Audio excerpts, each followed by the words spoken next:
Okay, so I want to talk about hollow point ammunition versus fluid transfer monolithic, right? The solid copper projectiles that are fluted, shaped like a Phillips screwdriver almost.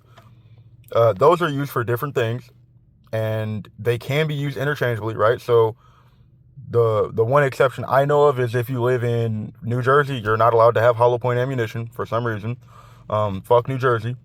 That's just me.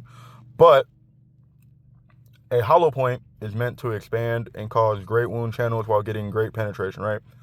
Um, Fluid transfer monolithic rounds, or extreme defenders, that's what I'm going to call them for this video, right? Extreme defenders. If you have the Black Hill Honey Badger rounds or the extreme defenders from Underwood or Lehigh or whoever, those are made for different purposes, right? Those are made to, one, be barrier blind, meaning I can shoot through a door, shoot through, etc., and still get the 12 to 18 inches of recommended penetration by the FBI,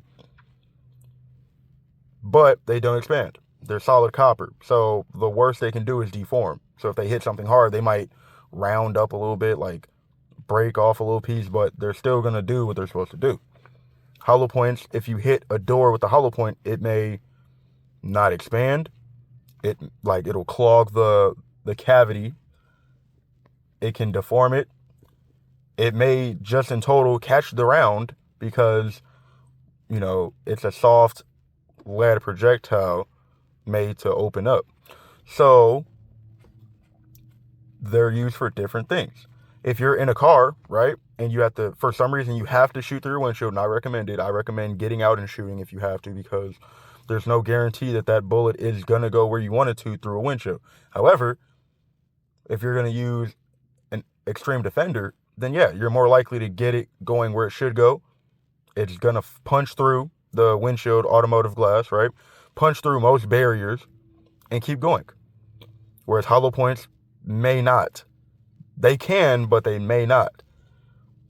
So, extreme defenders are for essentially maybe if you have to run across wildlife, you're outside in nature, you have to shoot through a tree maybe.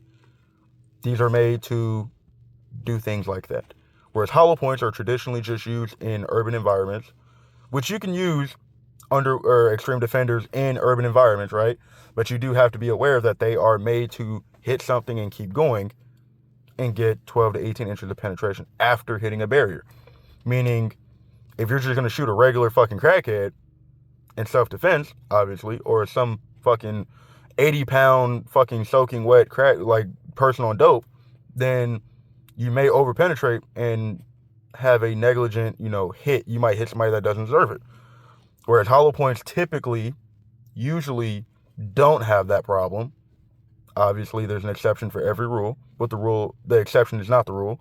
So when you're going to buy this ammunition because it looks cool and it corkscrews and it does all this fancy shit that you see in videos, you got to remember that this is made to hit hard objects and then go 12 to 18 inches afterwards. And hollow points generally aren't made for that, depending on which ones you get. The only ones I can say are a little more barrier blind are Hornady, because they have that red insert in the tip so it doesn't clog. And 99% of the time, it works. But 99% of the time, people aren't testing it through wood, window, tree, all these other things. So, if you're going to carry a load, carry the right load for the right job, right?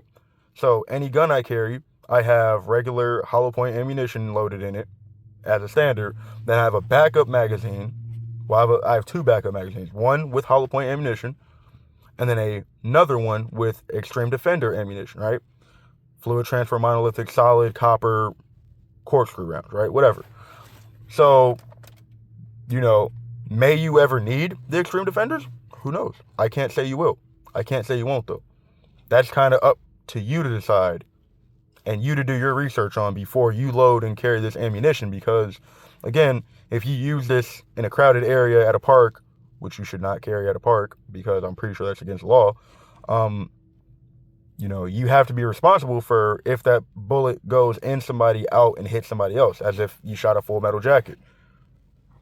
These are things you do have to consider And I highly recommend the ammunition because it is solid ammunition, but it's solid ammunition that has a purpose, just like hollow point ammunition and full metal jacket ammunition. They all have different purposes, and the goal that you're trying to achieve with them may be different depending on where you're at or what you're doing.